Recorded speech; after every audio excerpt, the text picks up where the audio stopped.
I felt fabulous, absolutely fabulous. Thank And you. this is the new concept. I love this कि हम लोग at least photographer को कभी बातचीत नहीं हो पाती कि सब लोग अपने अपने क्लाइंट को संभालने में ये सारी चीजों में बिजी होते हैं, लेकिन सब लोगों का रिव्यूज जानना, बातें सुनना कि क्या क्या हो रहा है, उनके उनके एक्सपीरियंसेस क्या है, क्या क्या फेस किया है, हाँ क्या क्या उन लोगों ने सहन किया और क्या क्या चीजों से वो गो थ्रू हुए, तो ये सारी चीजें जानने को मिली। बहुत ही मजा आया क्योंकि मुझे कुछ शेयर करना था जो एक्सपीरियंस मेरा था फोटोग्राफर को लेके और क्लाइंट को लेके, और जो मुझे भी एक्सपीरियंस हुआ है वो सब भी मुझे बताना था। तो एक आपके थ्रू सबको पता चला कि कितना मतलब इस फील्ड में ऐसा नहीं है कि चलो हो गया हो जाता है कि कर लेते हैं, कितना सहन करना पड़ता है, कितना कॉम्प्रोमाइज करते हैं। तो ये सारा शेयर किया और इससे जानने भी मिलेगा आगे अगर आप दूसरा मतलब करोगे तो उसमें से कुछ नए नए बात जानने मिलेगी कि कोई आपको बताएगा कि हाँ ये बात सही है, गलत है, कुछ भी है मतलब। तो बहुत ही मजा आया, सच में फैबुलस था। Hello, Namaskar, Adab. This is Tejas. I welcome you to the India's only wedding photography podcast show. In today's video, we are discussing about wedding photography with Mr. Azhar and Ms. Nidhi, and they have a company named Kindle Army, which is based in Rajkot, Gujarat. And they have been in this industry from past 6 to 7 years. They started this company in 2018, and Azhar is a cinematographer who does cinematography for weddings, and he also shoots some video songs, and he has also worked for bigger channels like Hangama and etc. You'll get to know more about it in the video. And Ms. Nidhi handles all the wedding management, all the client management. She's a good dancer, she teaches choreography, she's also a makeup artist. So she handles all these departments, and together they have formed this company, and they have been in this industry, as I told you, since past 6 to 7 years. So you will learn a lot of things, and you will also see the failures, the success stories, and the journey, how they have achieved it and how they made it till date, and how they are also sustaining in this difficult situations of pandemic. So let's start with the podcast. So how is it like? How is the first time I asked a common question like pandemic अभी इतना हो रहा है, तो how you are facing the situation pandemic के वजह से? Pandemic की वजह से तो सारे के सारे बिजनेसेस में प्रॉब्लम हो रहा ही है। तो वो तो कोई एक चीज़ देखो कि पेंडेमिक में अगर हम कुछ भी करें तो हमारा कोई वेडिंग का अगर सिर्फ बिजनेस है, वेडिंग फोटोग्राफर है, वेडिंग सिनेमेटोग्राफर या ऐसा कुछ, तो उसमें तो प्रॉब्लम होगा ही होगा, ठीक है। लेकिन साथ में क्या कि हमारा फर्म है जो वो एडवर्टीजमेंट भी बनाता है, ऑनलाइन वर्क भी करता है, SEO, website designing and all that, तो वो सारी चीज़ों की वजह से थोड़ा बहुत कवर हो गया था, इसलिए हमारी कंपनी बच गई, नहीं तो हमें भी शट डाउन करना ही पड़ता। बहुत बेसिक सी थिंग है, ठीक है। तो उसकी वजह से थोड़ा सा सर्वाइवल मिल गया। बाकी अगर पेंडेमिक का मैरिज फंक्शंस के ऊपर देखा जाए तो क्लाइंट का प्रॉब्लम क्या रहता है सबसे पहले कि जितने भी खर्चे करने वाले लोग हैं ना, कि हमें पैसा डालना ही है, हमारा एक ही बच्चा है या बच्ची है तो हमें इतना पैसा डालना है, ये करना है, वो करना है। अब वो लोगों का क्या सोचना है कि हमारे पास इतनी अवेलेबिलिटी है ही नहीं कि इतने पीपल हम बुला पाए वहाँ पे, कि 50 लिमिट आ गई और अभी थोड़ा सा गाइडलाइन आया कि 100 तक बुला सकते हैं। तो 50 पीपल तक हो गया तो उसमें क्या है कि सिनेमेटोग्राफी हो गया या फिर कोई कैंडिड फोटोग्राफी हो गया तो वो नहीं रखते हैं। तो उसकी वजह से problem as a company owner problem नहीं होता है, लेकिन एज अगर मैं पर्टिकुलर एक पर्सन के ऊपर सोचूं कि किसी ने अगर कैंडिड फोटोग्राफर हो गया, सिनेमेटोग्राफर हो गया, तो उनको जो मिलना चाहिए, और मैं सिनेमेटोग्राफी करना चाहता ही हूँ, ठीक है, और वो ये मैनेज करती है सारा का सारा मेकअप वगैरह, pre wedding and pre wedding तो बिल्कुल ही बंद हो गए पेंडेमिक की वजह से, प्री वेडिंग बिल्कुल ही बंद हो गए। तो ये सारी चीजें हैं तो वो बहुत ही अफेक्ट कर गई। उसके लिए थोड़ा सा स्ट्रगल बहुत लोगों ने किया है, और अभी most of the photographers and cinematographer सबका है ना प्रॉब्लम ज्यादातर यही है कि मेरे ग्रुप में सब यही बात करते हैं कि पेंडेमिक की वजह से क्लाइंट अपने पैसे कट ऑफ करने का ही, कॉस्ट कटिंग का ही सोचते हैं, ठीक है, क्योंकि सबके बिजनेसेस पे प्रॉब्लम हुआ है। लेकिन हमें क्या है कि फोटोग्राफर और वीडियोग्राफर को सब है ना हल्के में बहुत लेते, अगर आप वहाँ पे मर्सिडीज या ऑडी लेके भी जा रहे हो ना, तो आपको हल्के में ही लेंगे। आपका लेवल कितना भी बड़ा है, आप चाहे एसोसिएशन के चेयरमैन ही क्यों ना हो, लेकिन फोटोग्राफर को बस वो है इस तरह से ही ट्रीट करते हैं। वो ये नहीं सोचते कि फोटोग्राफर उसका लेवल क्या होगा, वो क्या कर रहे हैं, हमारी मोमेंट्स और लेवल क्या वो साइड में रख के, अगर कोई भी छोटा आदमी भी हो तो उसको ये फोटोग्राफर्स और वीडियोग्राफर्स मेमोरी सारी कैप्चर करते हैं, वो भी आपको अच्छे लगे उस तरीके से।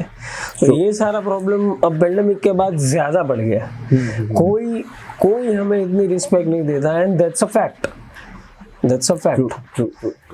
थोड़ा मैं स्टार्टिंग की आपकी स्टोरी जानना चाहूँगा कि जैसे अभी आपने किंडल आर्मी, ये जो आपका this is your business right, तो किंडल आर्मी ये फोटोग्राफी बिजनेस चालू करने से पहले मतलब आपकी जर्नी कैसे रही है? लाइक आपने कब ये डिसाइड किया कि you want to be a photographer, and wedding photography में आपको स्पेशलाइजेशन करना है या फिर इसमें वेडिंग फोटोग्राफी में एंटर होना है?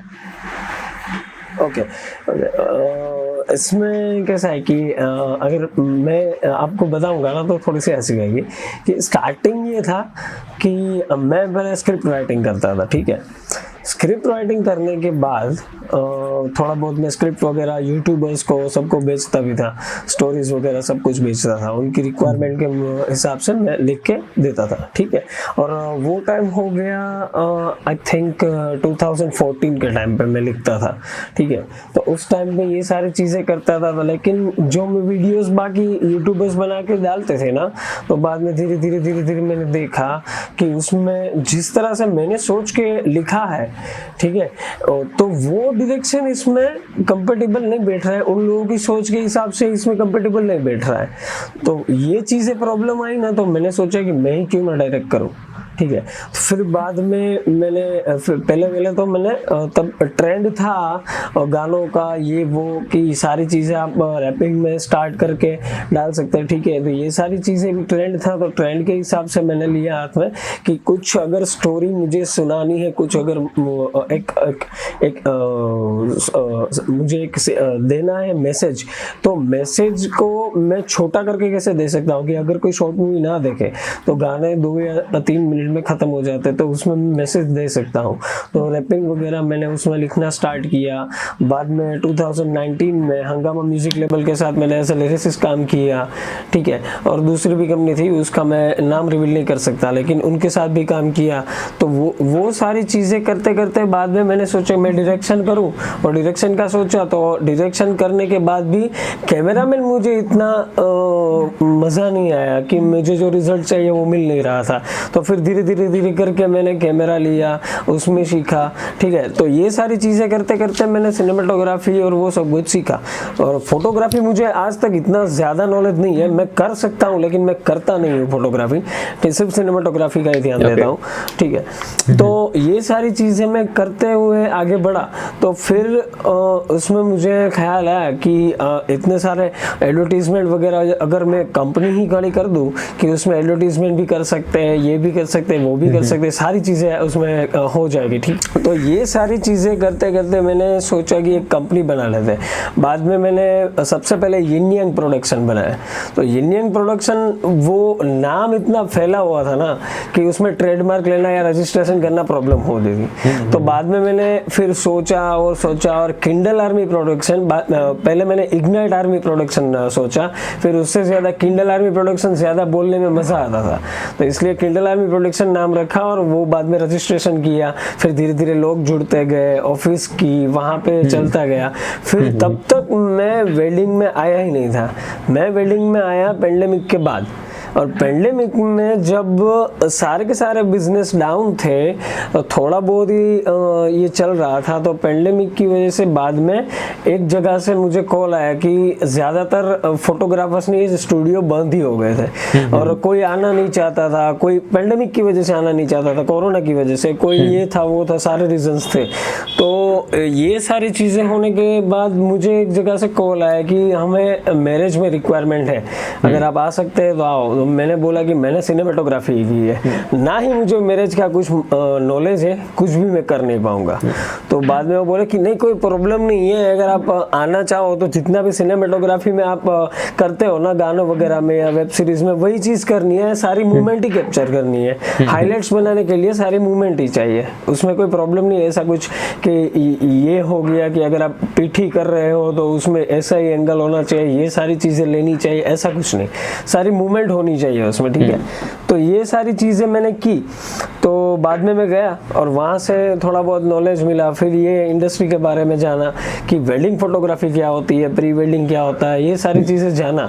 फिर धीरे धीरे धीरे करके मैंने सोचा वो कॉन्ट्रैक्ट ख़त्म करने के बाद कि अगर हमें सर्वाइवल करना है, ठीक है, कि सारी चीज़ों में से थोड़ा थोड़ा ही बिजनेस मिलेगा और साथ में ये मैरिज फंक्शन भी, तो ये सारी चीज़ें मैंने धीरे धीरे करके स्टार्ट की। और इसमें जो भी एक्सपर्ट थे वो लोग मैंने उनका कांटेक्ट किया, उनके साथ मैंने बातचीत की, और जैसे आपको तो पता ही है जिस तरह से हम बिजनेस करते हैं, तो ये सारे कॉन्ट्रैक्ट्स लेके मैंने उनको एक्सपोजिंग वगैरह या फिर ऑपरेटिंग, ये सारी चीज़ें मैंने दे दी, ठीक है। तो उस तरह से मैं हायर करता गया बंदे, और ये इस तरह से मैंने सारी चीज़ें अभी करी है। ये तो मतलब आपकी जर्नी देख के मतलब मेरे को भी याद आया कि जैसे मैंने स्टार्ट किया था 2013 में, तो स्टार्टिंग में ऐसा ही होता है कि ऑपरेटर के लेवल से मैंने भी वैसे ही स्टार्ट किया था। स्टार्टिंग में आई गेस 500 रुपये दिन का पहले देते थे लोग एज ऑपरेटर या फिर असिस्टेंट लेके जाते थे।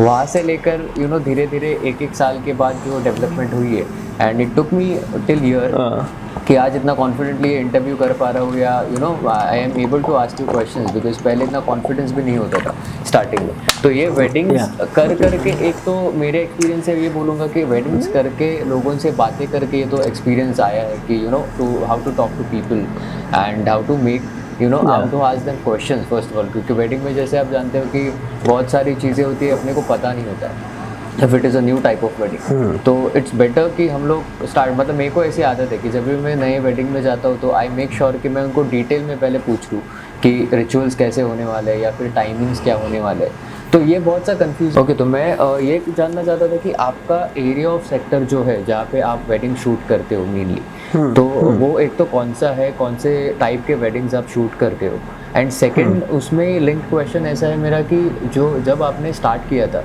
तब ऑब्वियसली ऐसे हुआ होगा कि कोई तो एक वेडिंग आप पहली बार देख रहे थे या फर्स्ट टाइम आप वैसे वेडिंग में गए थे एंड आपको शूट भी करना था, तो how did you manage all this? या सबसे आई थिंक सबसे ज़्यादा डिफ़िकल्ट है ना इस लाइन के अंदर, मुझसे ज़्यादा किसी को डिफ़िकल्टी नहीं हुई क्योंकि एक तो मैं सोशियोपैथ हूँ, ठीक है, मैं बाहर लोगों को मिलता नहीं और मैं ज़्यादातर शादियों में गया ही नहीं हूँ, ना ही हमारे रिलेटिव की किसी की भी शादी में नहीं गया हूँ। सबसे ज़्यादा प्रॉब्लम मुझे हुआ है क्योंकि मुझे कुछ भी आइडिया नहीं था कि कैसे होती है शादियाँ, क्या होता है उसमें रीति रिवाज, किसके बाद क्या आता है। हाँ, मूवीज़ वगैरह में देखा है लेकिन वो बस इतना ही पता है, संगीत, मेहंदी एंड पीठी, ठीक है, बस यही हल्दी लगाना, ये सारी चीज़ें ही मुझे पता है और कुछ पता है ही नहीं। जब छोटा था तब मम्मी पापा लेके जाते थे शादियों में, बाकी बड़ा हुआ तब से मुझे पसंद नहीं है किसी लोगों से मिलना, ज़्यादा गैदरिंग करना, पहले से ही ऐसा हूँ, तो वो प्रॉब्लम हो गया। तो बचपन का तो कुछ याद नहीं होता था, तो बाद में मैं गया तो वहाँ पे दूसरे लोग भी थे फोटोग्राफर्स वगैरह, तो उनको मैंने पूछा कि ये किस तरह से होता है, यहाँ पे क्या क्या लेना होता है, मुझे गाइड करना, मैं नया हूँ इस लाइन में, बस मुझे सारी चीज़ें करना आती है कि इसमें कैमरे में सीन कैसे कैप्चर करें, बस वही चीज़ें आती है। बाकी वेडिंग में किस तरह से होता है मेरे को नहीं पता कुछ भी।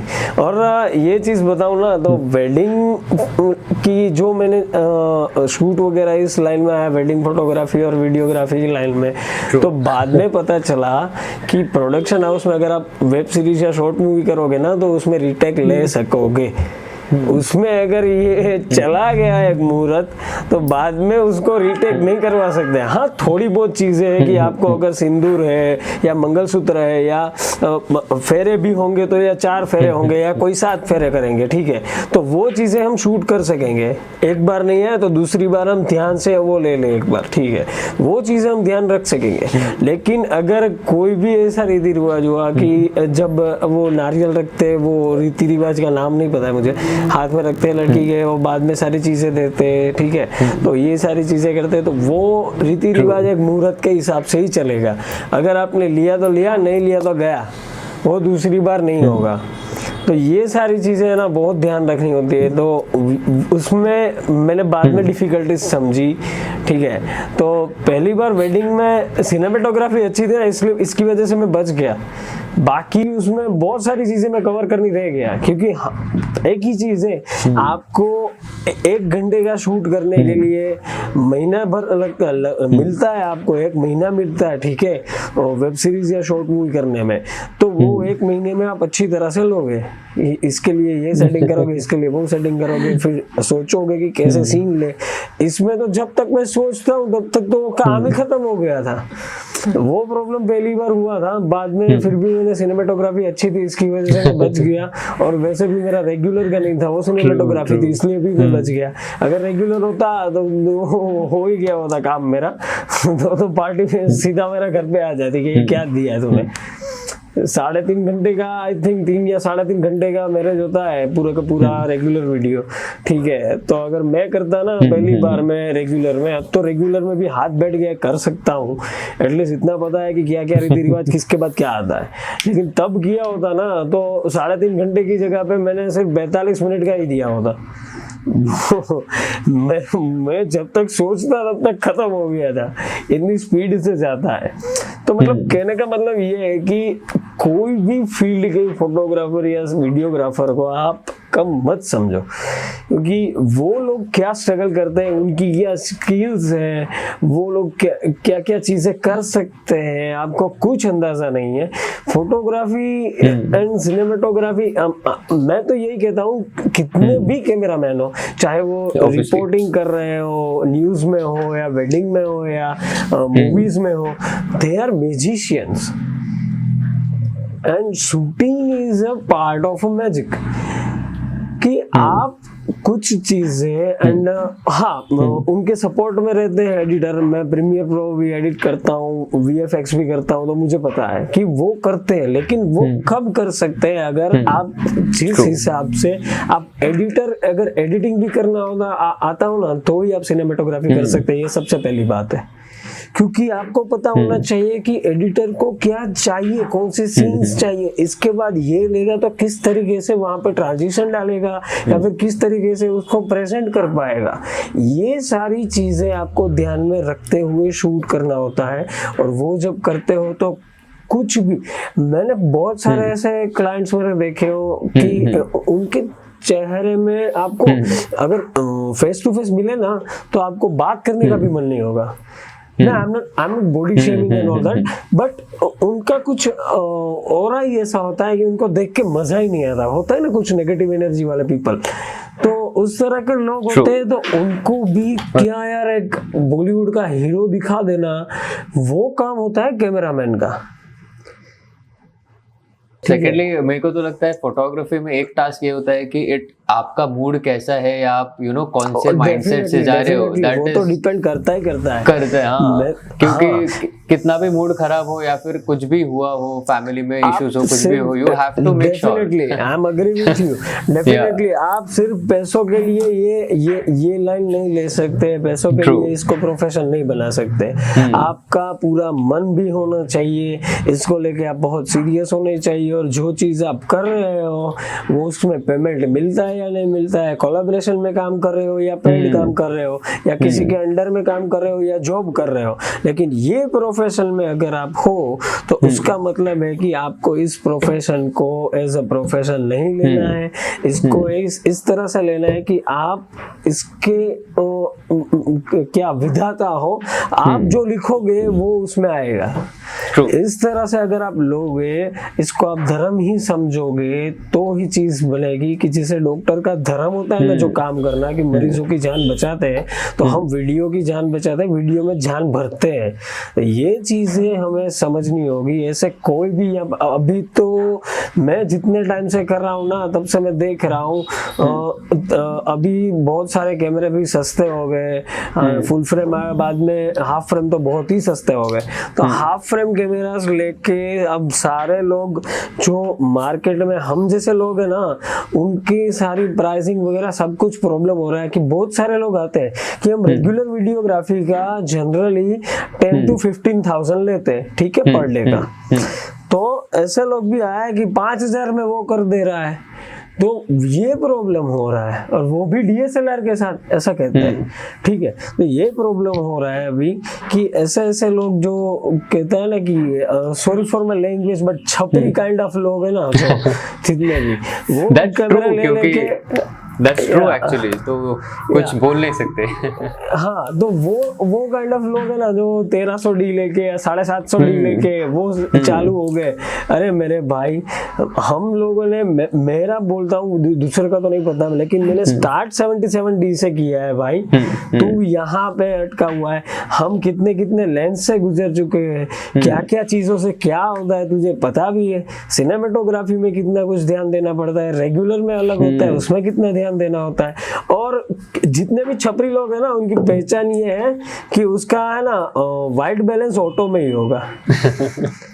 सबसे पहली बात, केल्विन का कुछ नॉलेज नहीं है कि आउटडोर में क्या शूट करे, इस सीन के लिए क्या शूट करे, कुछ नॉलेज नहीं है। बस इसका मेन इशू क्या है पता है कि जितने भी, मैंने ये पॉडकास्ट चालू करने का मैंने जो आपको विजन बताया था कि मैं यंग फोटोग्राफर्स को नॉलेज देना चाहता हूँ, ये इसीलिए क्योंकि आज की डेट पे भी अगर आप कहीं पे आके कोर्स करोगे, आपको सिर्फ सिखाएंगे कि ऐसा वेडिंग शूट करना होता है, ये आपको करना है, बट आपको ये नहीं बताते कि वेडिंग में क्या क्या रिचुअल्स होते हैं, क्या डिटेल्स होते हैं। या जैसे अभी हम लोग डिस्कस कर रहे हैं कि ये प्रॉब्लम्स भी है ना कि आप स्टार्ट करोगे सोच के कि मैं बहुत पैसा कमाऊंगा, यू विल स्टार्ट इट, और आपको पता चलेगा स्टार्ट करने के बाद कि नहीं भाई ऐसा है नहीं।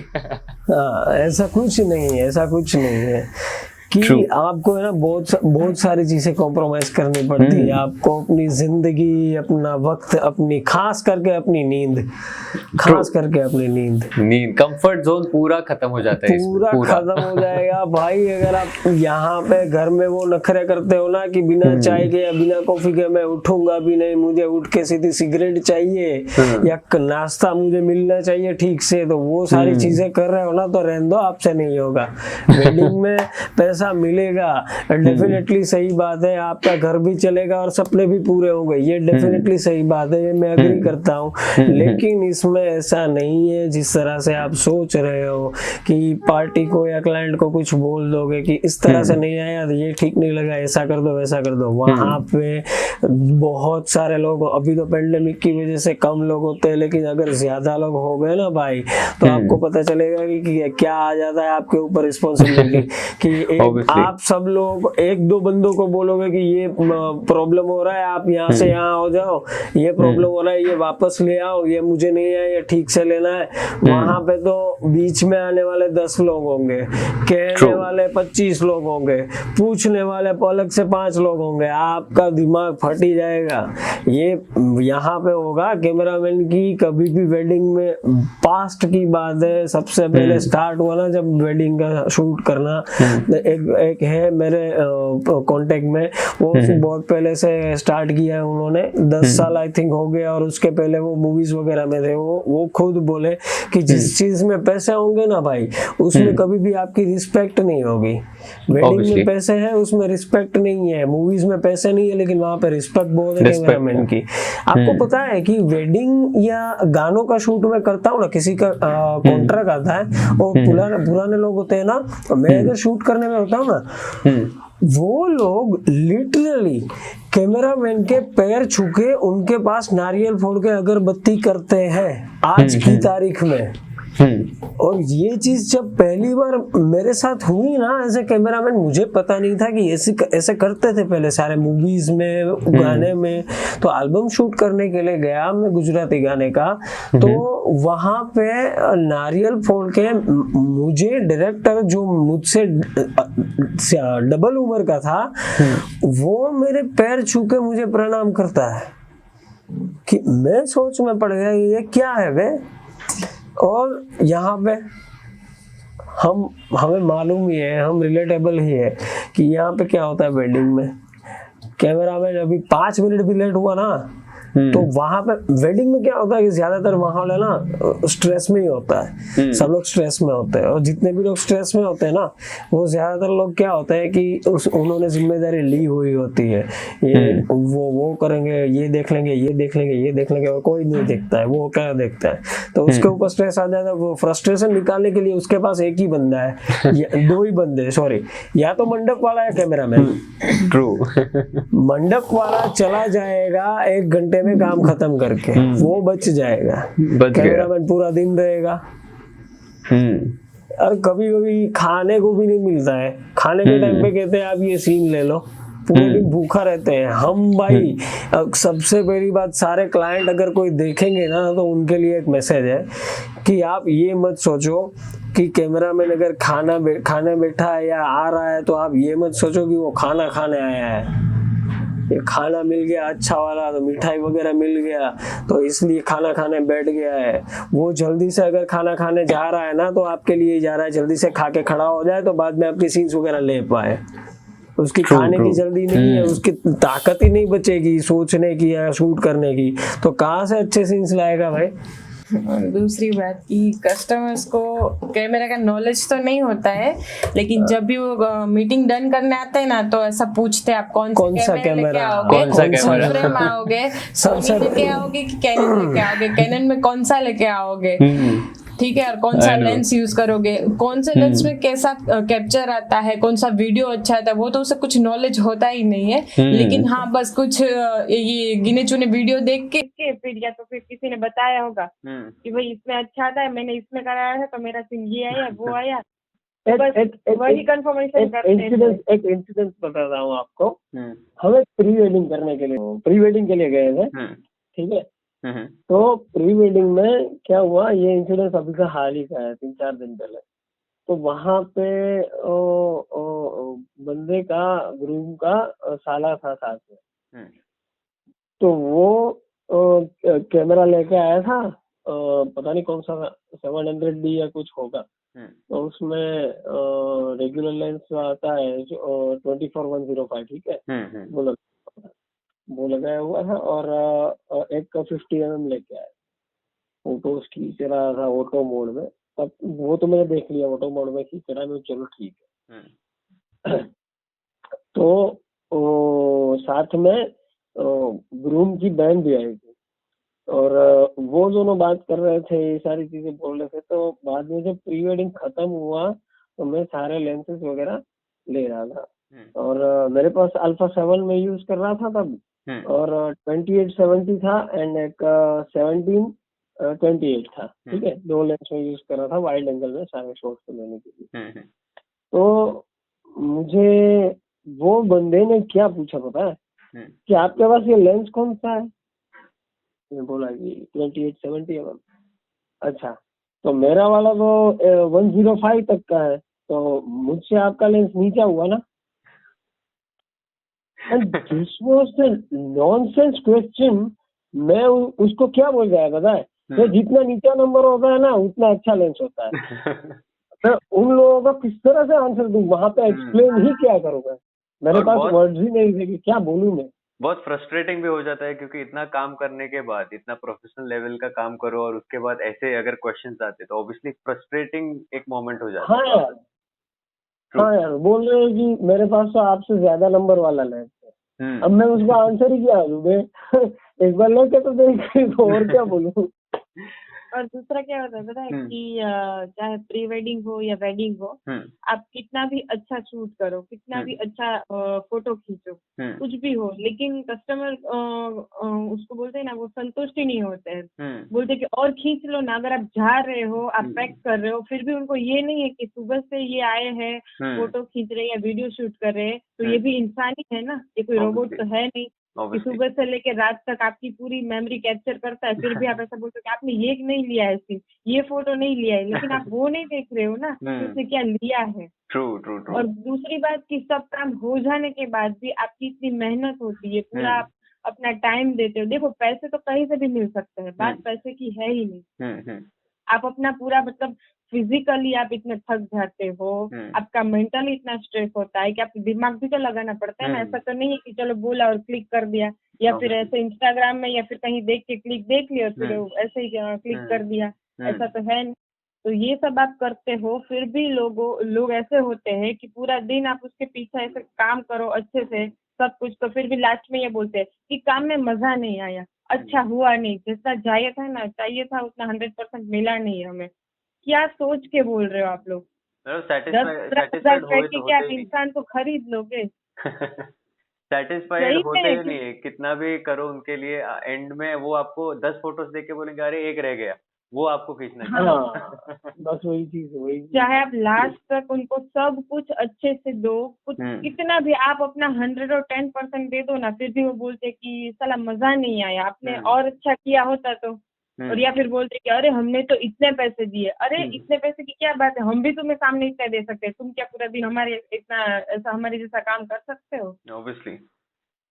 मैम आपको मैं अभी क्वेश्चन पूछने वाला था कि जैसे अजहर के साथ मेरी कल बात हुई थी, तो ही सेड कि आप मैनेजमेंट देखते हो और मेकअप देखते हो, तो ब्राइड के साथ ज्यादा आप रहते होंगे, तो एंड सेकेंडली मतलब वेडिंग से पहले ज्यादा आपका कोऑर्डिनेशन होता होगा या वेडिंग के बाद, तो आपका आप चैलेंज क्या फेस करते हो इसमें? मतलब I know it will be frustrating, पर ऐसा एक किस्सा मेरे को सुनना है कि जिसमें it was very challenging and आपका मतलब दिमाग उड़ चुका था, लेकिन फिर भी आपको वो करना पड़ा, because end of the day business है और क्लाइंट के लिए वी हैव टू डू।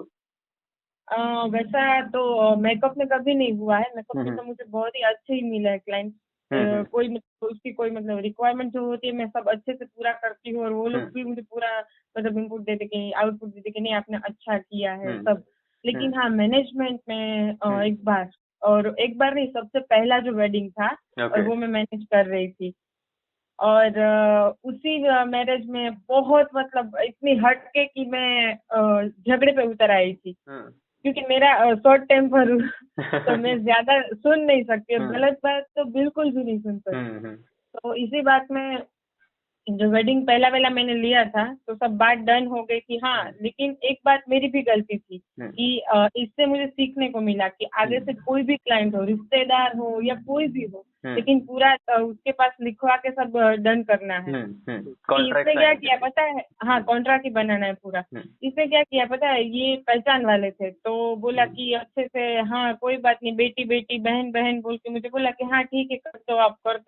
और फिर जब बात पेमेंट की आई तो बोले कि ये अच्छा सारा डेटा ले भी लिया पहले। हम बेसिकली क्या करते हैं कि किसी को डेटा देते नहीं पेमेंट, ठीक है, तो सारी चीजें दिखा देते हैं। अगर 10 बार देखने आप 15 बार देख के जाओ, लेकिन हमारी जगह पे हम आपको देंगे नहीं, ठीक है। तो बाद में ये पहचान वाले थे तो सोचा कि चलो ठीक है कोई नहीं, हम तो निकाल ही लेंगे पैसे। तो उनके पास हमने डेटा दे दिया, ठीक है, तो डेटा का रिव्यू भी आया कि बहुत अच्छी चीज है, ये है वो है, आपने तो बहुत बढ़िया कर दिया। फिर धीरे करके पेमेंट का बोला तो बोले कि हमने ठीक से देखा, यहाँ पे प्रॉब्लम था और फोटोग्राफ्स ये वाले नहीं थे उसमें, ठीक है। अब बेसिक चीज है, अगर आप डेटा दे देते हो उसके 1 वीक के बाद आपको रिव्यू अच्छा आ रहा है और उसके 2-3 दिन में रिव्यू बिगड़ जाता है, तो जो एक वीक में आपने देखा वो उसमें कम चीजें देखी होगी, 2-3 दिन में आपने सारा कुछ देख लिया। तो ये चीजें होती है। बाद में वो मैटर तो लीगल चला गया था, ठीक है, वो उन लोगों ने 2 बार, मैंने उनका रिव्यू है ना, उनका बिजनेस फॉर्म भी है, ठीक है, तो उनके बिजनेस फॉर्म के ऊपर मैंने अपने ही फॉर्म से सारा कमेंट लगाया कि ये लोग फ्रॉड है। अब कोई भी काम करो तो ध्यान से करो, तो मेरे ऊपर उन्होंने केस कर दिया। और इसके पहले भी केस किया था कि हमें धमका रहा है, ये पैसे मांगने के लिए, ये हो रहा है वो हो रहा है, ऐसा कुछ केस किया था। तो मैं पुलिस स्टेशन पे गया भी, 2-3 बार गया, जितनी बार उन लोगों ने केस करना चाहा उतनी बार गया कि चलो आ जाता हूँ, ठीक है, मुझे प्रॉब्लम ही नहीं है, मेरा तो काम किया है ना, पैसा लेना है ना, ऐसे ही थोड़ी ना हफ्ता ले रहा हूँ। तो वो सारी चीजें हुई थी उस टाइम पे, उस वेडिंग में, तो वो सारी चीजें करने गया। बाद में अभी तक वो क्लोज नहीं हुआ मैटर, अभी तक वो कभी उसको दिमाग ऐसा घूम जाता है ना, तो वो कभी भी पुलिस स्टेशन चला जाता है मेरे साथ ये किया। तो लेकिन उसका है ना जनरल हो गया। अब उसके पास में ही, उसके ऑफिस के पास में पुलिस स्टेशन है, तो वहाँ पे ज्यादातर जाता है। तो वो वहाँ पुलिस स्टेशन वाले सबको पता है कि वहाँ पे मेरी ऑफिस थी पहले, तो सब जानते हैं मुझे थोड़ा बहुत। ये जो ट्रांसफर हो गया या नया है वो मुझे नहीं जानते। तो वहाँ पे मेरा तो अच्छा ही है काम, नाम सब कुछ। और उन लोगों का आसपास में भी नाम खराब है। तो वो लोग है ना आते हैं कि ठीक है चलो ले लेते हैं, लिख लेते हैं, एफआईआर नहीं सॉरी, वो कच्चा जो लिखते हैं ना वो सारा नोट डाउन कर लेते हैं। बाद में मुझे बुलाते हैं, बोलते हैं कि समाधान ऐसा कर लो, ये कॉम्प्रोमाइज कर लो, वो कॉम्प्रोमाइज कर लो। मैं बोला कि मुझे ना ही पैसे चाहिए, ठीक है, ना ही उसको डेटा दूंगा। अगर उसको डेटा चाहिए तो मैं पूरे पैसे लूंगा, मैं कॉम्प्रोमाइज क्यों करूँ? एक तो सारी चीजें हमने आधे प्राइस में कर दी, उसमें भी कॉम्प्रोमाइज करूँ, इससे बेटर है कि मैं उनको दूं ही ना। ये चीजें हो गई थी। और इसके पहचान वाले थे तो ज्यादातर प्रॉब्लम इसको ज्यादा हुई थी, ये बोल गई वहां पे ज्यादा। ये सारा ना इमोशंस में आके पहले दे दिया, ये सारी चीजें कर ली। तो मुझे तो लगता ही नहीं था कि इसको देना चाहिए, तो इसका काम भी लेना चाहिए। लेकिन ये बोल रही कि हमारा काम इनका बिगाड़ना है, इनका काम बिगाड़ना नहीं है। आखिर टाइम पे अगर हम मना कर देंगे ना तो ये लटक जाएंगे कहाँ पे जाए। इसकी वजह से मैंने सोचा कि ठीक है चलो कर देते हैं, क्योंकि ये डांसर भी है तो सारी कोरियोग्राफी उसने मैरिज की इसने की थी, ठीक है। तो ये सारी चीजें वो मैरिज कोरियोग्राफी में 7,500 का समथिंग पेमेंट था, और दिया उसने सिर्फ 3500 या 4,000 नहीं, 4,000। वो भी झगड़ा करने के बाद। हाँ वो भी झगड़ा। आपने तो कुछ बोला ही नहीं था। मैंने बोला कि आपको पूरा कोटेशन भेजा था हमने, ग्रुप डांस का इतना है, सिंगल का इतना है, तो पूरी बात उसने मतलब घुमा दी। तो फिर मुझे उस टाइम पे ही लग रहा था कि मैरिज में अगर इसने पेमेंट का कुछ लोचा किया। और फिर उससे हमें 2-3 दिन में ही न्यूज मिले कि ये लोग पेमेंट को लेके बहुत ही मतलब झगड़ा कर देते हैं। और फिर तो क्या हुआ कि जब भी मैं उसके ऑफिस पे जाती थी ना, तो 2-3 लोग तो वहाँ बैठे ही होते थे पैसे मांगने के लिए। तब मैं सोचती अरे चलो मिले तो मिले, नहीं तो नहीं मिलेंगे। तो लेकिन वो पहला ही प्रोजेक्ट ऐसा था और इतना मतलब झगड़ा हो गया, अभी तक उसका क्लोज हुआ ही नहीं है। पर पहले प्रोजेक्ट ने आपको बहुत मतलब इतना नॉलेज दिया है फर्स्ट प्रोजेक्ट ने कि आई गेस कि बहुत सीखने को मिलता है बहुत। क्योंकि पेमेंट का ये मतलब ये पॉडकास्ट के थ्रू ये जो भी पॉडकास्ट अपने व्यूअर्स जब देखेंगे तो this will be a very important point, क्योंकि ये पेमेंट का जो प्रॉब्लम है वो पता होता नहीं है नए फोटोग्राफर्स को। क्योंकि 1-2 साल इंडस्ट्री में आते, सबके साथ ऐसे नहीं होता है ना कि पहले ही शूट में उनको सब सीखने मिल जाए। कभी कभी पहले 4-5 शूट बहुत अच्छे से हो जाते हैं और फिर बड़ा शूट लेते तब उनको ऐसा कुछ बड़ा प्रॉब्लम फेस करना पड़ता है। तो this is a very important point. और मैम मैं या बोलिए ना। सॉरी, और मैं एक बात बताना चाहती थी कि क्लाइंट्स जो पूरे मतलब जो भी होते हैं, जो वेडिंग का मतलब फंक्शन देते हैं, वो सब लोग ऐसा सोचते हैं कि चलो जहाँ पे हमने हॉल रखा है, होटल कुछ भी रखा है, ठीक है, उन लोग के पैसे दे देते हैं। फिर जो भी मतलब मैरिज की रिलेटेड जो भी है सबको पेमेंट मिल जाता है। लेकिन जो फोटोग्राफर होते हैं, जो पूरी मेमोरी कैप्चर करने जाते हैं, वो लोग उनका ही पेमेंट लास्ट में करते हैं। और इतनी मतलब उन लोगों को क्या बोलूं मैं आपको, इस तरह से देते हैं कि चलो ना आप तो सोचो, अरे आप तो समझो, अरे क्या समझे, वो पूरा उसके ऊपर से भी गुजरा है ना पेंडेमिक। ऐसा तो नहीं है कि उसको मिलता ही रहता था काम। ट्रू। तो ये सब ये नहीं सोचते हैं कि वो भी एक छोटा इंसान है, उसने कैमरा कैसे लिया होगा, या तो फिर किसी का कैमरा भाड़े पे लेके आया होगा, कोई भी ये कोई सोचता ही नहीं है। वो बोलते कि चलो आप तो समझो, और फिर लास्ट में ये होता है कि डेटा लेने जाते। कोई क्लाइंट ऐसे होते हैं कि चलो कोई बात नहीं, पैसे चुका देते हैं। लेकिन बाकी के जो होता है, हाँ बाकी के जो है ना, वो तो मैं आपको क्या बताऊँ, ऐसे ही है कि पेमेंट नहीं दिया उसको 1 साल हो गया, 2 साल हो गया, या फिर किसी कोई तो देता ही नहीं है। इस तरह से होता है। मेरा भी एक ऐसा किस्सा हुआ था, मैं आपको बोलूंगा। एक मैंने वेडिंग शूट किया था, बहुत अभी 3-4 साल हो गए। तो बड़ा इतना भी नहीं था, बट 60,000 का पैकेज था और उसने बाकी के पैसे दे दिए। तो मैंने एल्बम दे दिया। गुडविल में मैं बिजनेस करता हूँ, तो मैं ऐसे सोचता हूँ क्योंकि creativity is more important for me. कि पैसे के पीछे वो झगड़ा करते रहेंगे लेकिन वो मोमेंट भी निकल जा रहे हैं ना हाथ से। तो सब डीवीडी दे दिया, हाईलाइट दे दिया, एल्बम दे दिया, सब हो गया। और लास्ट में उसने आके मेरे को बोला कि कुछ 25,000 बचा था, 2-3 हजार आके मेरे को दे दिया और बोलने लगा कि मैं ऐसे थोड़े थोड़े करके दे देता हूँ, बिकॉज थोड़ा सा इशू हुआ है, थोड़े प्रॉब्लम्स हुए, लेकिन आज तक टू बी वेरी ऑनेस्ट आज तक मेरे को बाकी का पेमेंट मिला नहीं। तो फिर मैंने वही भी, प्रॉब्लम है। हाँ, और मैंने भी फिर कितना इन्वेस्ट करोगे आप टाइम, क्योंकि ऑलरेडी आपने वेडिंग के पहले और वेडिंग के बाद ऑलरेडी टाइम इन्वेस्ट कर चुके हो, और कितना एग्जैक्टली आप कितना मांगते रहोगे, बिकॉज यहाँ पे भी एक सेल्फ रिस्पेक्ट की भी बात आती है, because exactly we are an artist. मतलब ऐसा नहीं है कि हम लोग ऐसे उठ के कैमरा लेके चल रहे हैं, फोटोग्राफी कर रहे हैं, आर्टिस्ट है तो हाँ ये मेरा इम्पोर्टेंट बहुत पॉइंट है, बिकॉज नए स्टूडेंट्स या फिर नए लोग जितने भी होते हैं, मैं ऐसे वर्कशॉप्स भी कंडक्ट करता हूँ, तो उसमें उनका उनको वही लगता है कि कैमरा अच्छा लो और सीधा वेडिंग पे एक शूट करो और उससे आपको आगे बहुत सारे शूट्स मिलेंगे। तो ये एक मिथ जो है ना, वो मैं क्लियर करना चाहता हूँ कि इतना इजी नहीं है।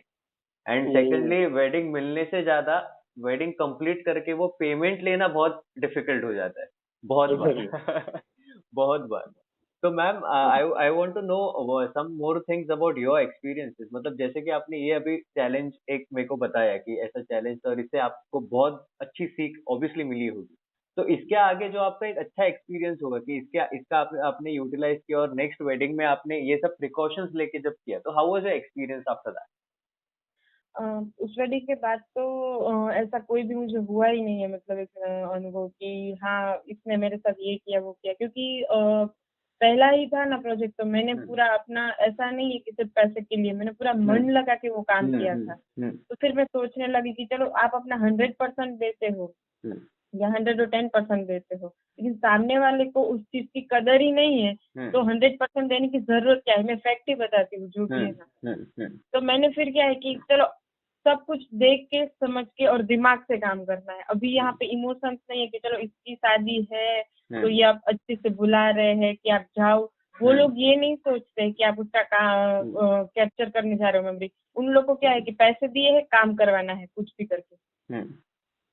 लेकिन ऐसा मतलब कि इसके बाद कोई भी कस्टमर मतलब क्लाइंट ऐसा आया ही नहीं है कि उसके साथ झगड़ा हुआ हो या कोई ऐसा इस तरह से हो। बाकी जितने भी मुझे पहला एक्सपीरियंस जो हुआ, बाकी सब अच्छे ही मिले हैं। हाँ थोड़े बहुत होते हैं, लेकिन इसके जैसा नहीं हुआ है। थोड़े बहुत तो होते ही है, लेकिन कम्प्लीटली इसकी तरह नहीं किया है कि हाँ अच्छा है ही नहीं, करना ही नहीं है, कि या तो फिर बोलते किया ही नहीं है आपने कुछ, इस तरह से कोई नहीं मिला है। और बाकी जो प्री वेडिंग का मैं मेकअप देखती हूँ दोनों का, ग्रूम ब्राइड का, तो उनमें से भी मुझे कोई ऐसा नहीं मिला है कि आपने अच्छा नहीं किया है, ये है वो, ऐसा कुछ भी नहीं, ना ही पेमेंट का कुछ लोचा हुआ है। तो एक्सपीरियंस के बाद ही ऐसे आई गेस हम लोग सीख जाते हैं, बिकॉज अगर ये एक्सपीरियंस नहीं मिलता तो आई डोंट फील कि ये हो पाता था। सेकेंडली ज्यादा ना मैं एक चीज कहना चाहूंगा कि जितने भी फोटोग्राफर्स हैं, कि जो स्किल्ड फोटोग्राफर्स हैं, ये नहीं कि छपरी के अलावा, छपरी ये वीडियो देखे ही मत। आई होप देख के इससे कुछ सीखेंगे। आई होप कि वैसा अच्छा हो। पर वो चीज क्या है कि उनको कंपोजिशन भी नहीं पता होता है, क्रॉप करके वो कंपोज करते हैं, ठीक है। फोटो सबसे पहले तो अगर आपको क्रॉप करना पड़ेगा तो आपको फोटोग्राफी आता है, ये फैक्ट, ठीक है। तो ये चीज अगर मैं सब लोगों को, अपकमिंग फोटोग्राफर्स को बोलना चाहूंगा कि इस लाइन में, इसमें एक चीज आप हमेशा ध्यान रखना कि किसी क्लाइंट को आप मनाने के लिए ये कभी मत बोलना जो आपको चाहिए उससे भी ज्यादा देंगे, ये कभी मत बोलना। वो सच में बाद में ये चीज जो आपने बोली है ना, वो फंक्शन एक बार खत्म होने दो, वो तब निकालेंगे और तब आपका पेमेंट छाएगा। ये डेफिनेटली 100% सच बात है। आपको प्रॉब्लम होगा ही होगा। किसी को ये मत बोलो, उनको बोलो कि हम जो देंगे वो क्वालिटी वर्क ही देंगे। आपको कैसा लगता है वो आपके ऊपर डिपेंड करेगा। और ये कभी अगर मत बोलो। और ऑब्वियसली अगर क्लाइंट बुक कर रहा है तो आपका काम देख के बुक करने वाला है, तो अगर काम वो अच्छा लगा है तो ओवर प्रॉमिस करना। यही चीज अभी बाद में, यही चीज मैं नेक्स्ट बोलने वाला था, और ये चीज आपने बोल दी। क्योंकि ओवर प्रॉमिस, बोलिए ना, बोलिए। नहीं, अरे कोई बात नहीं, आप मैं बोल रहा था कि ओवर प्रॉमिसिंग एक बहुत बड़ा फैक्टर तो है ही ऑब्वियसली। मतलब अगर आप ओवर प्रॉमिस करते हो तो क्लाइंट और ज्यादा एक्सपेक्टेशन फिर पकड़ के बैठ जाता है कि हाँ ये मतलब आप 2000 फोटोज दो, 200 दो या 500 दो, फिर भी वो बोलेगा कि नहीं यार और थोड़े खींच लेते थे तो अच्छा हो जाता था। हम्म, दैट्स व्हाट, या मैम यू कैन टॉक।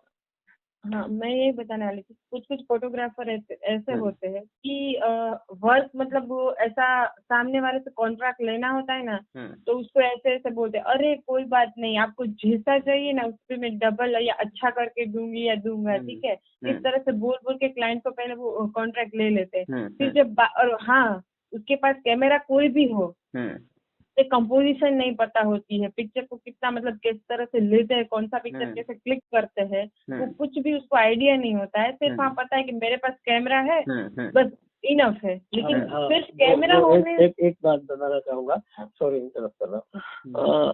एक एक चीज मैं बता दूं कि मैं जो छपरी छपरी बोल रहा हूँ, इसका मतलब ये नहीं है कि आपके पास 700D या 750D है इसलिए बोल रहा हूँ। कैमरा नीचा होने से मैं छपरी नहीं बोल रहा हूँ। कोई भी लोग अगर देख रहे हो उनके पास अगर नीचे मॉडल का कैमरा है तो वो चीज आप दिमाग में मत रखिए।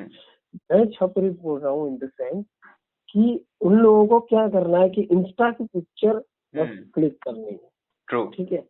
वो पिक्चर्स कैसे क्लिक होती है, वो क्वालिटी की कैसे बाहर आएगी, एडिटिंग में आप बाल गुलाबी कर रहे हो, ठीक है, वहां से लेंस फ्लेयर डाल रहे हो, ओवर सेचुरेटेड इमेज कर रहे हो, या फिर ये चीजें सारी जो कर रहे हो, टेक्सचर का उसका हार्ड कर रहे हो, ठीक है, तो स्मूथनेस कम कर रहे हो, ये सारी चीजें जो एडिट करके कर रहे हो ना, ये करने वाले लोगों के लिए मैं बोल रहा हूँ, क्रिएटिव लोगों के लिए नहीं। क्रिएटिव लोगों की अगर मैं बात करूँ ना, तो हमारे कांटेक्ट में ही है एक बंदी, उसके पास सोनी अल्फा 7 है, ठीक है, और मेरे पास नहीं था फुल फ्रेम कैमरा, उसके पास था, लेकिन मुझे शूट करना आता था, उसको नहीं आता था। मैंने कैनन ही यूज किया था, और कैनन से सोनी में ट्रांसफर होने वाले सारे फोटोग्राफर्स को पता होता है कितना डिफिकल्ट होता है। कैनन यूज किया हो ना, वो सोनी में जाएगा ना, उसका दिमाग फट ही जाएगा, वो गारंटी बात।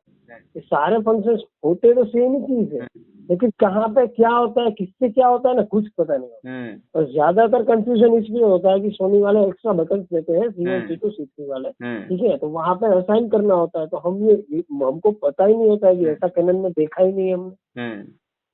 तो ये चीज ज्यादातर प्रॉब्लम होती है। तो उसमें फिर भी मैंने सोनी में उस लड़की से ज्यादा अच्छा आउटपुट मैंने दिया, और उसके फोटोग्राफ्स तो ठीक है, चलो वो आ भी जाते थे ठीक ठाक, लेकिन अगर वीडियोस देखो ना, आपको अगर वो आप शाम को उसको शूट करने ले जाओगे तो वो जम्मू कश्मीर बना देगी, वहां पे बर्फ गिरी हुई ना, इतना सफेद कर देगी वो, पूरा का पूरा ओवर एक्सपोज होता था। अगर उनके चेहरे भी देखो ना, मुझे कुछ लोग में भी शूट करो ना, तो फिर भी डिटेल्स इतनी इन्फॉर्मेशन उसमें बची ही नहीं थी कि मैं कुछ एडिट करके भी कम कर पाऊँ।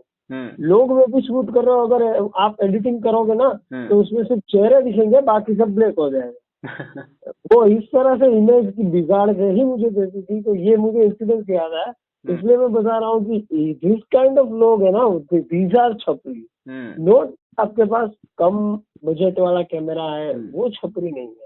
उसको तो अगर मैं देखा जाऊँ तो फोटोग्राफर्स आजकल कैमरे में, मोबाइल के कैमरे में भी अच्छी रिजल्ट निकाल ही लेते हैं। स्किल लेना तो वो अच्छे रिजल्ट मोबाइल में भी निकाल लेंगे, ऐसा नहीं कैमरा ही होना चाहिए। इन लोगों को मैं नहीं बोल रहा हूँ, इसलिए जो लोग समझ रहे हैं ना, उनके लिए मैं बोल रहा हूँ कि आपको अगर स्किल इसमें इम्प्रूव करनी है, ये मत सोचना कि आपके पास छोटा वाला कैमरा है, छोटा लो बजट वाला, तो आपका रिजल्ट डाउन होगा या आप छपरी कहलाओगे, ये मैं नहीं कहता हूँ। सो प्लीज ये माइंड मत करना लोग। मैं ये भी यहाँ पे मेंशन करना चाहता हूँ कि अगर ये मतलब ये कट करके मैं ट्राई करूंगा कि इतना ही पार्ट हम लोग डालें, और आपका भी ओपिनियन उसमें बताइएगा मैं बोलने के बाद, कि अगर वेडिंग कपल ऐसे, अगर कोई कपल देख रहा हो कि जिनको वेडिंग फोटोग्राफर बुक करना है अपने वेडिंग या कोई भी इवेंट के लिए, तो मैं रिकमेंड करूंगा कि इंस्टा के फोटोज देख के मत करो।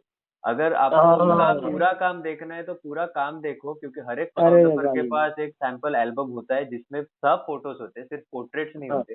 तो वो पहले चेक करो कि वो मोमेंट्स और टाइम शॉट्स ले सकते हैं कि नहीं।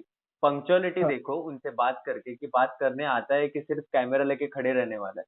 फिर बुक करो, क्योंकि इंस्टाग्राम पे आप बुक करते हो ना, फिर ये प्रॉब्लम्स आ जाते हैं कि एक फोटो आपको अच्छा लगता है, वो आपने जैसे बोला ओवर सैचुरेटेड लेंस फ्लेयर वाला, और फिर आप इमेजिन करने लग जाते हो कि सब फोटोज मेरे ऐसे आने वाले।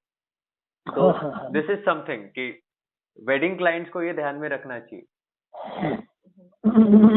और यही बात है आपने जो बताया ना कि इंस्टा में हमें कोई भी कॉल आता है ना फोटोज देख के, तो मैं उनको बोलती हूँ कि आप हमारी ऑफिस पे आओ और पूरा डेटा, मतलब इंस्टा पे तो क्या है कि कुछ ही क्लिक्स मिलेंगे आपको।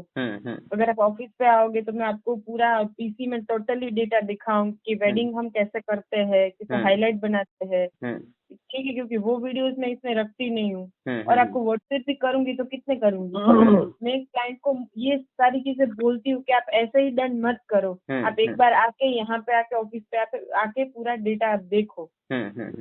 ये चीज मैं क्लाइंट को बोलती हूँ, जो आपने अभी बोला ना, वही चीज मैं करती हूँ। कोई भी क्लाइंट हो, कितना भी बड़ा पैकेज हो उनका, लेकिन एक बार मैं उनको बोलती हूँ कि आप छोटा पैकेज लो या बड़ा पैकेज लो, लेकिन आप क्वालिटी यहाँ पे आके देख के फिर डन करो। और दूसरी बात मैं आपको एक बताना चाहती हूँ कि फुल फ्रेम कैमरा हो, हाफ फ्रेम हो, ठीक है, उनसे कोई फोटोग्राफर नहीं कहलाता है।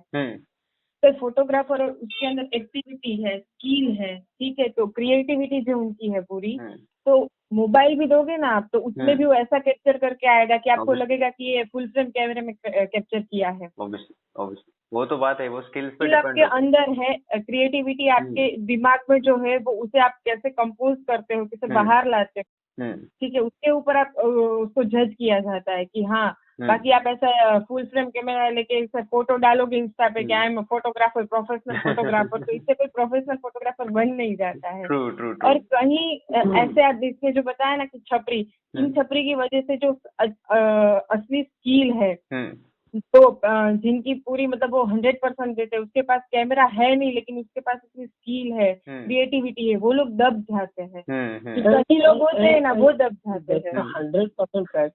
इन लोगों की तादाद बढ़ने की वजह से ही हमें आज क्लाइंट पूछ रहे हैं कि आपके पास कैमरा कौन सा है। ट्रू, इन लोगों की वजह से ही ये प्रॉब्लम हो रहा है, इसलिए ज्यादातर मैं उनको नफरत करता हूँ ना, इसका रीजन ये है।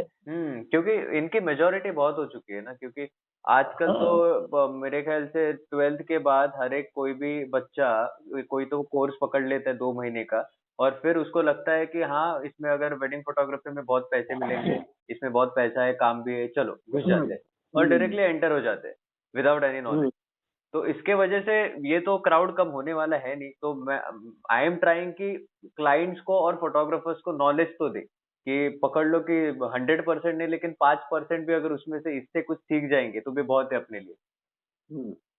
This is my thing. तो आई वांट टू नो कि जो एक कॉन्ट्रैक्ट साइनिंग प्रोसेस या फिर कॉन्ट्रैक्ट जो बनाना होता है, तो उसके बारे में थोड़ा सा आप बताइए कि आपने कैसे बनाया, कैसे पॉइंट्स आपने उसमें मेंशन किए ताकि व्यूअर्स को उसका भी नॉलेज मिले। श्योर। मैं अपना है ना, 1 मिनट मुझे दीजिएगा, मैं कॉन्ट्रैक्ट की आपको है ना खोल के सारे टर्म्स एंड कंडीशन ही सुना देता हूँ, ठीक है।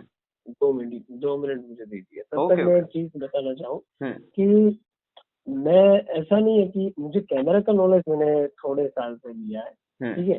बाकी एक चीज मैं सब व्यूअर्स को और आपको भी शेयर करना चाहूंगा कि मेरा सबसे पहला कैमरा था कोडक, ठीक है। कोडक का कैमरा था रोल वाला, और उस टाइम पे वो बहुत पुरानी बात है,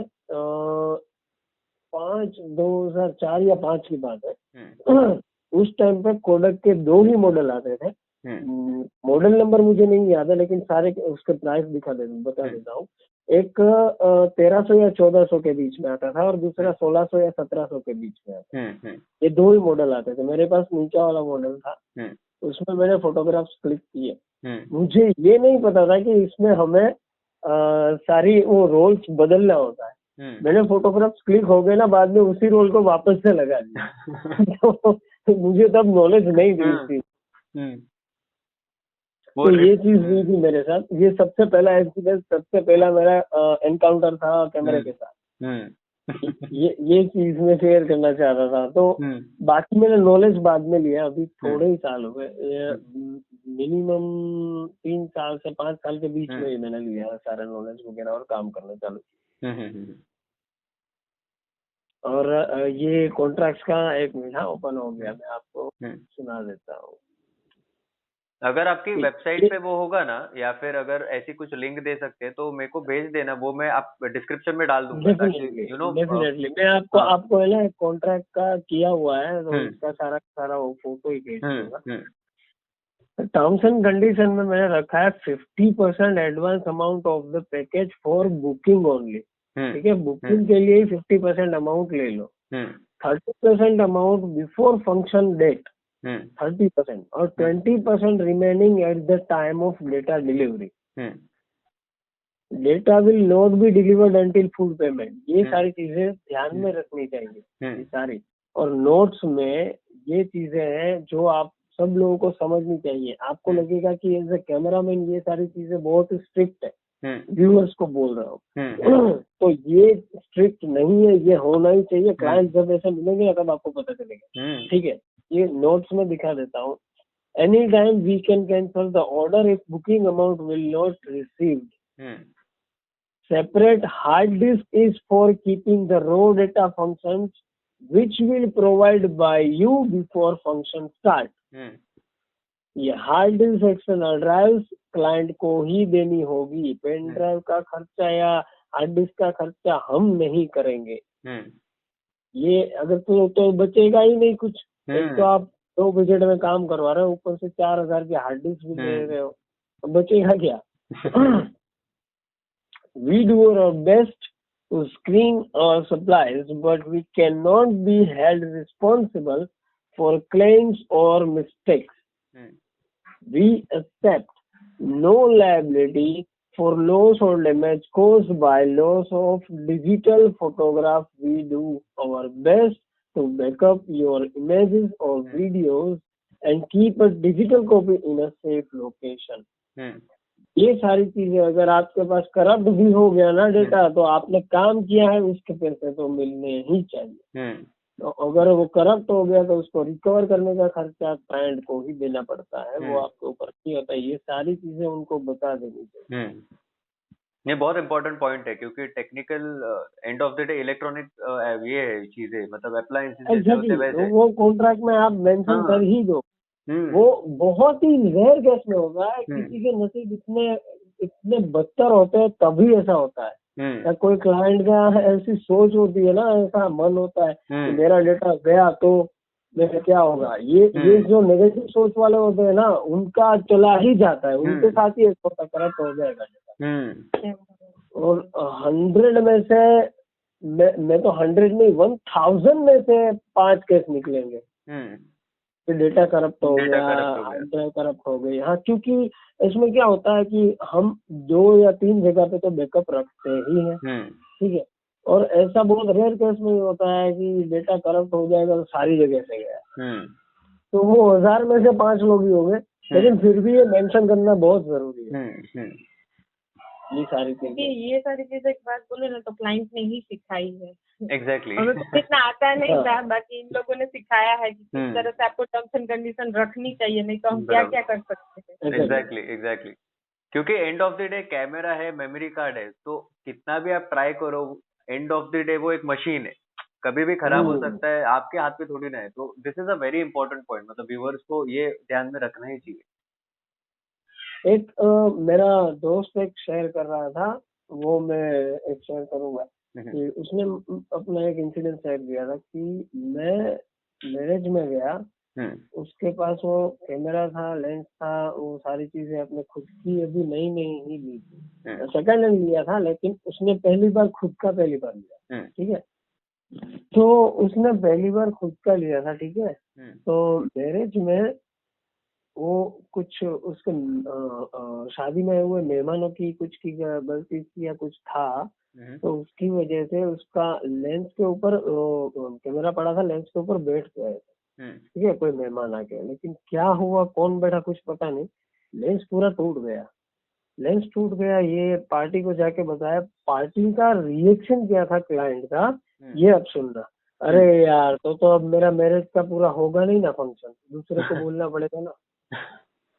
ये चीज मुझे समझ नहीं आ रही। अभी यार हमारे हम क्या पेड़ उगाते, वहां से झाड़ से आता है लेंस। ये चीज कैसे क्लाइंट को समझाए यार कि उसके ऊपर क्या बीती थी, वो मैं देख रहा था। ये चीज मैंने देखी थी डीवी है ना, NNST में।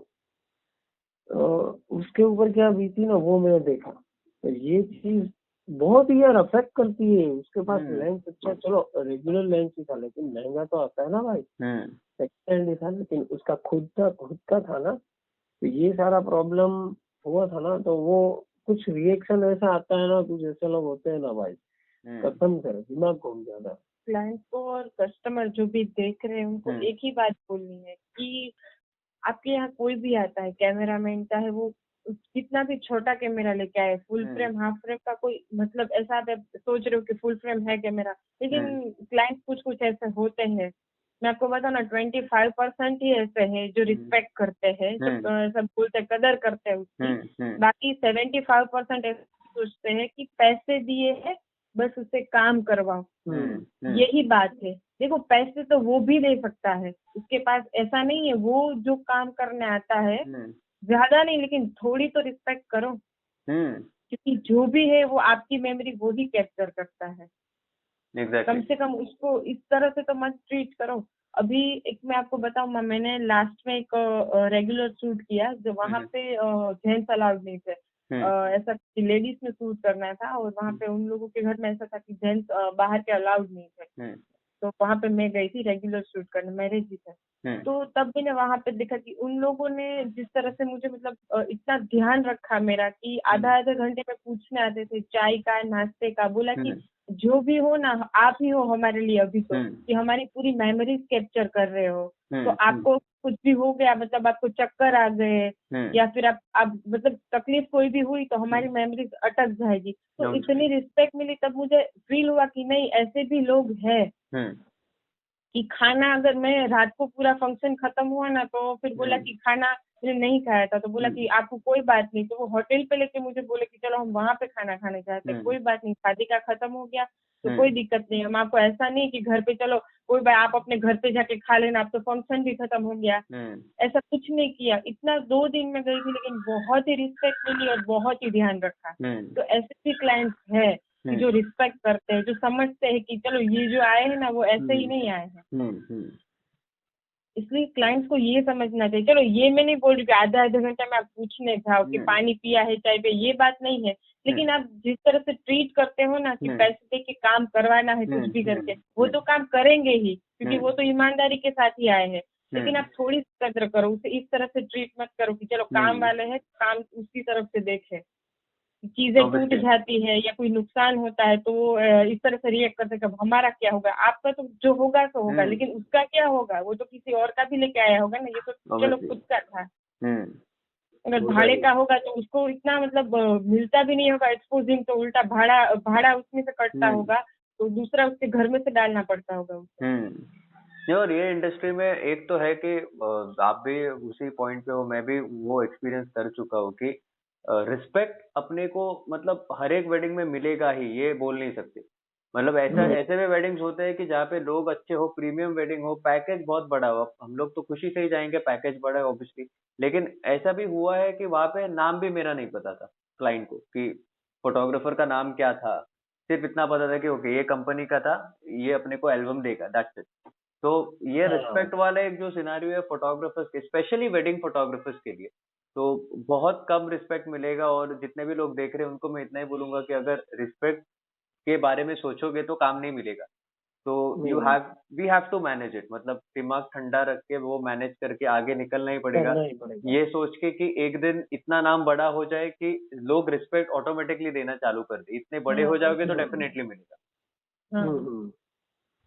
सेकेंडली, मैंने अभी आपके लास्ट पॉइंट पे हम लोग अभी आ जाते हैं, तो इसका मतलब डिस्कशन तो मैंने बहुत एंजॉय किया, बिकॉज मेरे को रियलिस्टिक डिस्कशंस बहुत पसंद है। जो आपके एक्सपीरियंसेस मैंने सुने हैं कि जो आपने मतलब ऑब्स्टेकल्स अपने अर्ली करियर में जो फेस किए वेडिंग्स में, तो दिस आर रियल एक्सप्रेशन और रियल एक्सपीरियंसेस। क्योंकि ये जब आपने बोला तो मैं भी क्लिक हो रहे थे कि मेरे साथ भी ऐसा कुछ हुआ है, ऐसा हो चुका। हाँ, बिकॉज फोटोग्राफर के साथ ऑब्वियस है एक दो चीजें कॉमन होती है जो सबको एक्सपीरियंस करने मिल जाता है। So it was my pleasure and it felt really great to have you on this show. और एक बात बोलूं मैं आपको कि खाली क्लाइंट से ऐसे नहीं होता है, कुछ कुछ फोटोग्राफर भी, जैसे इसने बताया कि हम ऐसा बोलते हैं कि चलो ऐसा नहीं है कि चलो हम गाड़ी में ही जाएंगे, फोर व्हील होगी तो ही हम वर्क करेंगे, ठीक है। कुछ कुछ फोटोग्राफर ऐसे होते हैं, बोलते हैं कि मैं बस में नहीं जाऊंगा या नहीं जाऊंगी, मैं तो जाऊंगी तो कार में ही काम करूंगी, ठीक है। ऐसे ऐसे भी फोटोग्राफर होते हैं, तब वहाँ पे ऐसा क्लाइंट के ऊपर दया आती है कि सर वो बेचारे मैनेज तो कर रहे हैं, उसके जाने के लिए बंदोबस्त तो कर रहे हैं, तो ये लोग बोल रहे कि चलो हम तो फोर व्हील में ही जाएंगे, मैं तो गाड़ी के सिवा काम ही नहीं करती हूँ। ऐसे भी फोटोग्राफर है, तो उनको भी मैसेज मिलना चाहिए कि भाई चलो तुम जो काम करने जा रहे हो, काम के टाइम पे गाड़ी नहीं देखते हैं, टाइम देखते हैं। जहाँ रिस्पेक्ट मिल रहा है वहाँ पे वो ले लो, क्योंकि आगे मिलेगा नहीं मिलेगा बोल नहीं सकते। हाँ वही बात है कि बस का रिस्पेक्ट मिल रहा है ना, तो वो भी एंजॉय कर लो। एग्जैक्टली। ऐसा मत सोचो कि कार मिलेगा तो ही मैं जाऊंगी। And I feel it's a part of journey. मतलब आप भी देखोगे कि जब आपने स्टार्ट किया था तो पहले वेडिंग पे आपको भी नहीं लगा होगा कि इतने आगे जा पाएंगे कि नहीं जा पाएंगे। तो it's a part of a process. मेरे को तो लगता है कि फोटोग्राफर्स ने ये प्रोसेस अगर एंजॉय करना स्टार्ट करेंगे और काम पे ध्यान देंगे तो ये रिस्पेक्ट और पैसे, पैकेजेस, अच्छे वेडिंग्स धीरे धीरे आई गेस, मतलब मेरे को मिला है, आपको मिला है, तो ऑब्वियसली बाकी लोगों को भी मिलेगा ही। और कंपटीशन बहुत है, बट आई फील कि इंडिया में वेडिंग्स इतने होते हैं कि एक एक टाइम पे वेडिंग्स में फोटोग्राफर्स अवेलेबल नहीं होते, या ऐसे एमेच्योर बिगिनर लोगों को फिर काम मिल जाते हैं। मतलब काम बहुत है। इट्स ओनली कि मार्केटिंग नहीं हो रहा है या फिर आप पहुंच नहीं रहे हो वहां पे। तो ये this is my only thing. And it was great to have you on this show. के पॉडकास्ट तो बहुत सारे मैंने देखे थे, लेकिन रियलिस्टिक कुछ मैं खुद सीखने के लिए जब देखता था ना, कुछ मिलता नहीं था। तो वो इंटेंशन से मैंने स्टार्ट किया था कि एक्चुअल जो काम है, बहुत अच्छी चीज है, बहुत अच्छी चीज है। आपके साथ भी कुछ शेयर करने को मिला मुझे, ठीक है। और ये चीज मैं आपको बता पाया, आपको भी स्पार्क हो गया, आपकी कुछ चीजें मैंने जानी कि आपको भी ये फील हुआ है कि यार मैं ही अकेला खुद हूँ भी ये सहन कर रहा हूँ, ठीक है। तो ये चीज जान के अच्छा लगता है। एटलीस्ट क्या ह्यूमन साइकोलॉजी है कि खुद खुश ना हो ना तो कोई बात नहीं, दूसरा भी दुख में है ना तो वो ज्यादा बेटर है। एग्जैक्टली। ये एटलीस्ट हम दुख को बांट सकेंगे और आगे कुछ ऐसा होगा तो साथ में काम भी करेंगे। 100%। कुछ अगर हम आगे बढ़ेंगे, ये सिर्फ वेडिंग के लिए ही नहीं है मेरा पॉइंट ऑफ व्यू, मेरा व्यू है ना समाज को कुछ देने के लिए। वेडिंग तो कुछ बस एक सर्वाइवल का साइड में रखा हुआ है, लेकिन मेरा जो पॉइंट ऑफ व्यू ना, जितना भी पैसा कमाऊं ना तो उसमें मैं दे के जाऊँ कुछ सब लोगों को, समाज को, सोसाइटी को। तो उसकी वजह से आपके साथ जो आप जैसे बंदे हैं, जितने भी लोग हैं, तो वो सब जुड़े, काम करें, अच्छा लगेगा। तो ज्यादा हमारा टीम बढ़ पाएगी, ज्यादा हम स्ट्रॉन्ग हो पाएंगे। यही चीज बस है कि इसकी वजह से एटलीस्ट हम लोग जो आपस में कांटेक्ट में कभी नहीं आते थे तो वो तो जुड़ेंगे। आप किसी और का भी इंटरव्यू लोगे तो वो मैं देखूंगा तो उसको भी जान पाऊंगा। एग्जैक्टली। ये बहुत ही अच्छी चीज है, बहुत अच्छा कंसेप्ट है। Thank you so much. मतलब पहले तो आई एम वेरी थैंकफुल कि आपने टाइम निकाला, एंड सेकेंडली यू नो ऐसे टाइम पे क्या हो रहा है कि सब प्रॉब्लम्स में, मतलब पैंडेमिक है तो सबको ही वो प्रेशर है, टेंशन है। ऐसा नहीं है कि मतलब we are smiling because there is no other option. And I feel smiling is something कि जो अगर हम लोग एक दूसरे को एक सपोर्ट करेंगे, एक दूसरे को अपनी अपनी स्टोरीज बताएंगे तो थोड़ा सा खुश भी हो जाते हैं लाइफ में, थोड़ा हल्का भी लगने लग जाता है, थोड़ा प्रेशर भी रिलीज होता है। तो this is something which I wanted to share with all the people. And आपके एक्सपीरियंस से इतना तो कंफर्म है कि जो नए स्टार्ट करेंगे ये इंडस्ट्री में आने के लिए, तो उनको अभी कॉन्ट्रैक्ट या फिर स्टार्टिंग में कौन से कैमरा से स्टार्ट करना, ये भी बेसिक जो चीजें भी आपने बोली which are very important. And ऐसा कोई कोर्स है नहीं, तो in future I am planning कि ये जब पॉडकास्ट सब अगर अच्छे व्यूज इनको जिस दिन आएंगे और अच्छे लोग अपने से जुड़ेंगे, तो मैं ऐसे वर्कशॉप भी रखने का सोच रहा हूँ कि जिसमें people like you can come and you can share your knowledge and experience and also your work. Definitely I will come. Live जो हो सके, और it will be worth sharing। मतलब मैं ऐसा हूँ कि पैसे अभी तो ठीक है कि पैंडेमिक चल रहा है, अभी पैसे के पीछे भागने से अच्छा है कि मैंने सोचा कुछ थैंक्स गिविंग जैसा कुछ कर लेते। मतलब ये फील्ड ने अपने को इतना दिया है, आज तक सर्वाइव उसी की वजह से कर रहे हैं, या फिर जो भी पैसा कमा रहे उसी की वजह से कमा रहे। तो मैंने सोचा कि लेट्स एक थैंक्स गिविंग की तरह कुछ ऐसा कर देते। तो या this was it. You can share your views about the podcast, how you felt and how it was.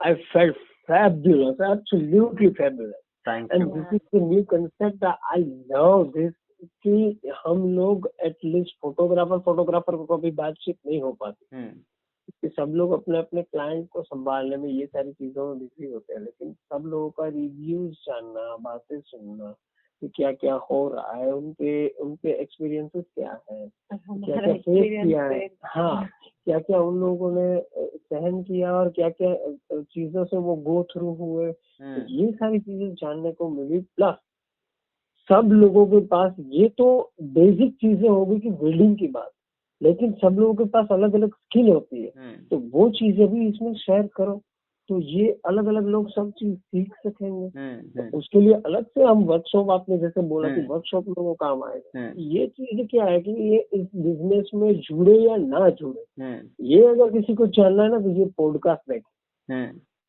मेरा तो यही कहना है। और आपको अगर जाना ही है तो स्किल इम्प्रूव करने के लिए, स्किल अपग्रेड करने के लिए आप इनका वर्कशॉप देखें, तेजस का। ठीक है, ये मैं सब लोगों को बोलना चाहता हूँ कि आपको अगर इस बिजनेस में जुड़ना है तो ये पॉडकास्ट देखें, और स्किल अपग्रेड करना है तो इनका वर्कशॉप देखें, बस दैट्स इट। इसमें सारी चीजें आ जाएंगी और कोई एक्सटर्नली आपको किसी की एडवाइस ना ही लेनी पड़ेगी, ना ही आपको ज्यादा सोचना पड़ेगा। इसमें से आपको पता चल जाएगा कि ये चीज मैं कर पाऊंगा, ठीक है कर पाऊंगा तो ये करते, नहीं तो नहीं करते, बस। Ma'am, your views about the podcast? बहुत ही मजा आया क्योंकि मुझे कुछ शेयर करना था, जो एक्सपीरियंस मेरा था फोटोग्राफर को लेके और क्लाइंट को लेके, और जो मुझे भी एक्सपीरियंस हुआ है वो सब भी मुझे बताना था। तो एक आपके थ्रू सबको पता चला कि कितना मतलब इस फील्ड में ऐसा नहीं है कि चलो हो गया हो जाता है कि कर लेते हैं, कितना सहन करना पड़ता है, कितना कॉम्प्रोमाइज करते हैं। तो ये सारा शेयर किया और इससे जानने भी मिलेगा आगे, अगर आप दूसरा मतलब करोगे तो उसमें से कुछ नए नए बात जानने मिलेगी कि कोई आपको बताएगा कि हाँ ये बात सही है, गलत है, कुछ भी है मतलब। तो बहुत ही मजा आया, सच में फैबुलस था। Thank you so much.